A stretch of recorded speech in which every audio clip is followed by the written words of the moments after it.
No one in the galactic Concord expected Earth to answer the call. The emergency signal had been sent as a formality, a desperate ritual more than real hope. The Concord was ancient, vast, and proud, but even it was beginning to crack under the pressure of a rising threat at the edge of known space. Worlds were falling. Fleets were vanishing. Entire species were going silent. Earth was listed as a minor death world, violent weather, unstable land, aggressive life forms. Its people were marked as short-lived, emotionally driven, and technologically uneven. The archives called humanity survivors, not builders. Then dozens more. Massive shapes emerged, dark and scarred, their hulls bearing the marks of old battles. These ships did not shine. They did not glow with decorative light. They moved with heavy purpose, like beasts that knew war too well. Silence filled the council chamber. High Archivist Calethrex rose slowly from his seat. His kind ruled through calm order and mental discipline. Fear was considered a weakness, something trained out of them in early cycles. Yet as he watched the human fleet arrive, he felt something unfamiliar coil in his chest. Unease. "These ships," one council member whispered, "they are damaged." It was as if they had practiced this moment long before the call was ever sent. A transmission request followed. The chamber lights dimmed as the image appeared. A human woman stood at the center of the projection.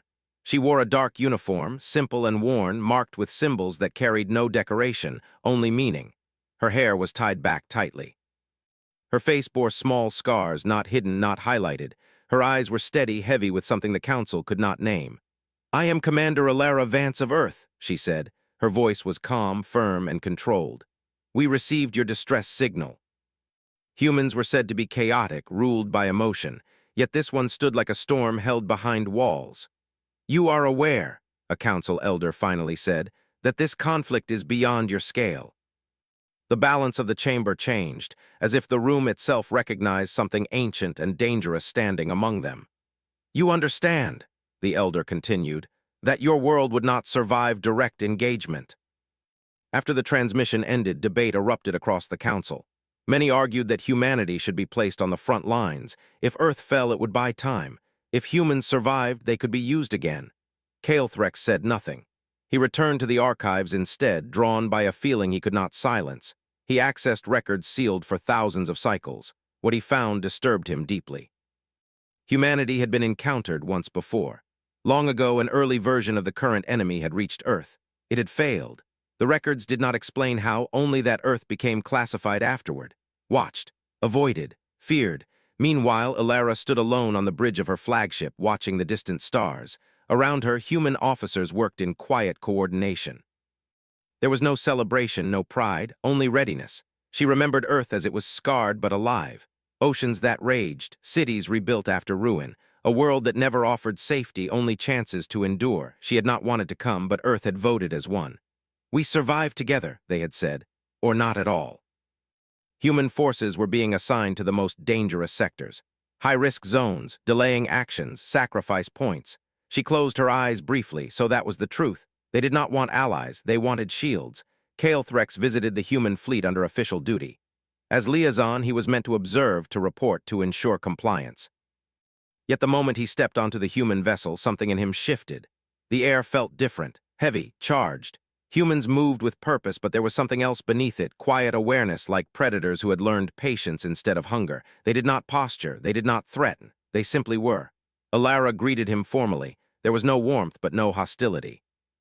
"You already know we are being sent to die," she said calmly. Calethrex did not deny it. "You are angry," he observed. "Yes," she replied, "but we will still go." The enemy fleets reacted differently when humans were present. They hesitated, they redirected. In some cases, they retreated entirely. The galaxy began to whisper. Deathworlders, monsters, saviors, weapons. Alara led the first deployment personally.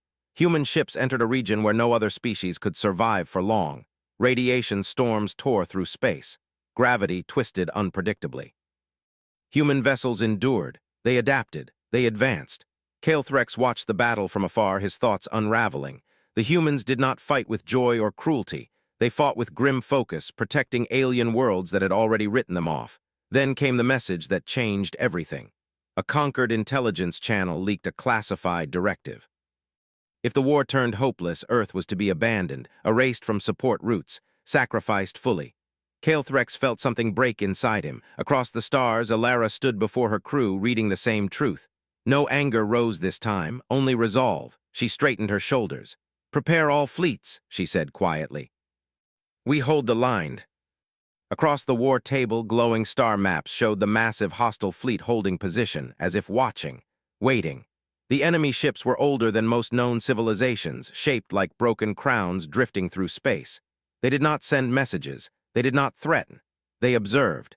Kael'threx stood before the council as reports streamed in. Human fleets had taken positions at the most unstable regions of space. Storm zones, gravity fractures, places where conquered ships could not survive for long. "They are placing themselves in danger," one council voice said, as expected. On the human flagship, Commander Alara Vance studied the tactical display. Red markers spread across the screen like spilled blood. Every red zone was where humans had been sent. She understood strategy, she understood sacrifice, but she also understood patterns. "They're boxing us in," one officer said quietly. Alara nodded.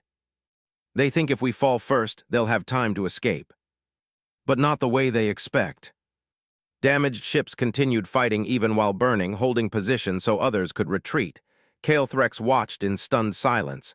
"These tactics," he whispered, "they assume loss." Unofficially, he needed to speak before his silence became guilt. They met in a quiet observation chamber. Stars drifted beyond the glass like distant memories. "You were not told everything," Kael'threx said. Alara's eyes remained on the stars. "I know." Her expression was calm, but something deep had hardened. "We guessed," she said. "Humans are good at guessing when someone plans to abandon them." She looked at him, truly looked at him, and for the first time he felt seen. "It always has been," she replied. Something changed between them then, not trust, not closeness, but recognition. They were both trapped by systems older than themselves. As the war intensified, rumors spread through the conquered. Humans were being called Deathworlders with fear and awe. Stories grew, how humans fought in broken ships, how they held lines that should not exist. But admiration did not equal respect. Council orders remained unchanged. Human fleets were sent deeper into danger. Losses mounted. Alara read every name, every report. She did not show her pain, but it lived behind her eyes, quiet and sharp. Kael'threx began to disobey in small ways, delayed orders. Altered data, redirected supply routes toward human fleets under the excuse of efficiency. Each choice pushed him closer to treason. The enemy adapted again. They stopped avoiding humans. Instead, they targeted Earth origin signals. "They remember us," Alara said as enemy ships shifted course toward her command group. Kael'threx accessed forbidden memory records again. The truth was clearer now. The enemy had tried to erase humanity once. Something about humans made them unpredictable, resistant, dangerous in ways that could not be calculated. Humanity was not strong because it wanted war. Humanity was strong because it survived it. During a brutal engagement near a collapsing star corridor, Alara's flagship took heavy damage. Systems failed. Power flickered. The ship drifted dangerously close to a gravity tier. Kael'threx felt it through shared sensors. Without authorization, he ordered a conquered cruiser to move in support. "Archivist, that ship is not assigned," a council voice protested. "I am aware," Kael'threx replied, "and I accept responsibility." It was the first time a conquered ship had placed itself in danger for humans. Alara noticed. After the battle, she contacted him. "You broke protocol," she said. "Yes," he answered. "Why?" "If you stand with us, you will lose your position." Kael'threx received the order, so did Alara. This time there was no quiet acceptance. Alara stood before her fleet commanders, faces worn, ships damaged, spirits tired but unbroken. "They are leaving," she said. "We are expected to stay." Earth does not abandon. Alara took her place at the command console, eyes forward steady. Kael'threx watched the approaching darkness, knowing the galaxy would be changed by what came next, whether it survived or not. And now there was no turning back. The ancient protocol awakened without sound. Across every human ship, systems older than modern records came online. Symbols appeared on screens, simple shapes, deep codes, and warnings written in early Earth languages. These were not weapons made for conquest. They were last measures, final answers. Kael'threx stared at the data in disbelief. "These systems," he whispered, "they were built before the conquered even formed." She had known of these protocols only as stories, plans buried so deep they were meant to never be used. They are called the Stand Orders, she said quietly, created when humanity believed extinction was certain. Their worlds were closing gates, their fleets were pulling back. Human ships did not move, they locked formation. Every human commander understood what this moment meant. There would be no rescue, no reinforcements, only choice. Kael'threx opened a channel to Alara. "You do not have to do this," he said. "There may still be another way." "There is always another way," she said, "but it does not always save everyone." Ships moved to protect the weakest points, even when it meant taking damage themselves. Kael'threx felt something heavy in his chest. "They fight like they expect to fall," he said to himself, "and yet they keep standing." Survival was never clean, never fair, but it was human. The enemy core revealed itself fully then, a massive structure layered and ancient, its presence crushing thought itself. It did not rush. It advanced slowly, certain of victory. Human sensors screamed warnings. "We cannot stop that," one officer said softly. Alara nodded. "We don't need to stop it. We slow it." "This is not your fight anymore," a council voice demanded through a secure channel. "It never stopped being my responsibility," Kael'threx replied. He cut the link. Together, humans and a handful of conquered ships formed a final defensive arc. The enemy struck again. This time, several human ships were lost completely. Their signals went dark one by one. Alara closed her eyes for a brief moment. Then she opened them. "Hold," she said. Her voice did not rise, it did not shake, it carried. Kael'threx watched her command under impossible pressure. He saw not cruelty or hunger for battle, but care. Every order balanced loss against time gained. "You could rule worlds," he said quietly over a private channel. Alara gave a tired smile. "That sounds like another kind of war." "Today," he said, "we learn the cost of safety without courage." The last option. Kael'threx saw it too and felt fear like never before. "No," he said sharply, "that will destroy you." It would not erase the threat, but it would trap it, at great cost. Kael'threx moved without thinking. He transferred command codes, trying to stop the sequence. "Alara," he said, voice tight, "you do not have to be the one. And I can carry this."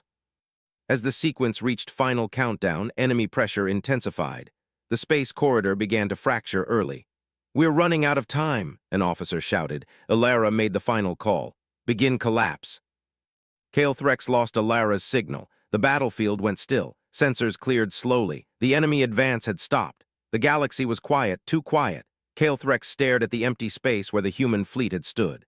"No," he whispered. Days passed. The conquered cautiously returned. They spoke of victory, of strategy, of necessary loss. Kael'threx stood alone among them. Human signals remained dark. Earth did not respond. The galaxy celebrated survival. Kael'threx mourned until a faint signal appeared, weak, human, his breath caught, coordinates followed, impossible. He stared at the data, heart racing. Somewhere beyond the collapsed corridor, a single human ship still transmitted, and its signature matched one name. The corridor was silent. Where moments ago space had burned with fire and energy, now there was only emptiness. Broken ships drifted, frozen in the dark, twisted metal glinting faintly against distant stars. Kael'threx floated among the conquered remnants, heart heavy. Humanity's fleet had vanished, leaving only ghost traces. For days, sensors searched for any signal. Nothing. Only the faint echo of the Stand Orders lingered, like a memory written into space itself. Kael'threx felt the weight of failure pressing on him. The council whispered behind his back, speaking of human bravery, of survival, and of how fortunate it was that the enemy had been trapped. But he could not hear them. He could only feel the silence where humans should have been. And then, there it was. A weak transmission, small, faint, persistent. Alara.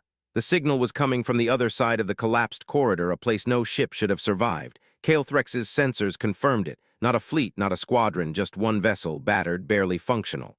And inside it, the human commander who had defied all odds, Alara Vance. He did not hesitate. "Prepare retrieval," he ordered, his voice firm, calm, and carrying a weight of unspoken regret. "We are going beyond protocol." "Without her," he said quietly, "we lose more than a commander. We lose what it means to survive with honor." Kael'threx piloted his ship through the chaos with precision, guiding his small team toward the faint signal. Hours passed, or maybe days. Time felt distorted in the warped corridor. Kael'threx did not notice. All that mattered was the signal growing stronger, the promise of life amid ruin. Finally, they found her.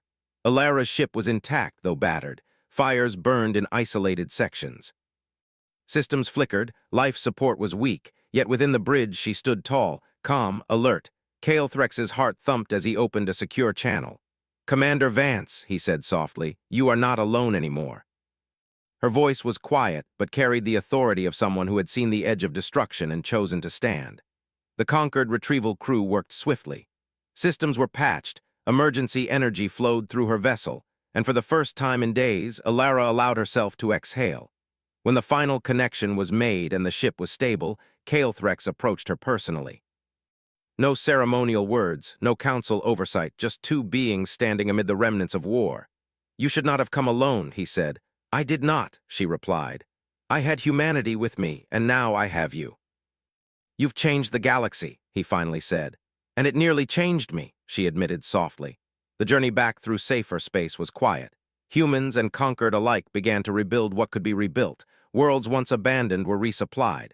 Systems once fractured began to stabilize. Kael'Threx walked among human survivors and felt the truth he had ignored. These were not simple warriors. They were survivors of impossible odds, tempered by hardship, guided by empathy, and bound by loyalty stronger than fear. He approached Alara once more, outside the bustle of ships and crew. "They will ask you to forgive us," he said, "to trust the conquered again. Not with fear, not with orders, but with choice. Even if it means leaving the old ways behind." They simply stood as witnesses and teachers. Kael'Threx observed them all, and in his mind he traced a new path forward. One where courage, empathy, and endurance mattered more than strict order. One where mistakes could be redeemed. Alara, meanwhile, visited every human vessel, speaking to crews, reading logs, comforting those who survived, and honoring those who did not. Each ship she entered was a reminder that survival carried a cost, but also meaning. One evening, Kael'Threx joined her on the bridge of her flagship. Stars stretched endlessly around them. Silence stretched like a gift. "You were right," he said quietly. "About humanity, about survival, about us. But we have learned how to endure." But they would face them together, strengthened by trust, endurance, and the lessons of fire and loss. The stars stretched endlessly, but humanity, and Kael'Threx beside them, stood ready. A new chapter was beginning, not written by fear, but by courage. Not ruled by destiny alone, but by choice. And somewhere deep in the recovered archives of the galaxy, the records of Earth's Deathworlders were updated forever.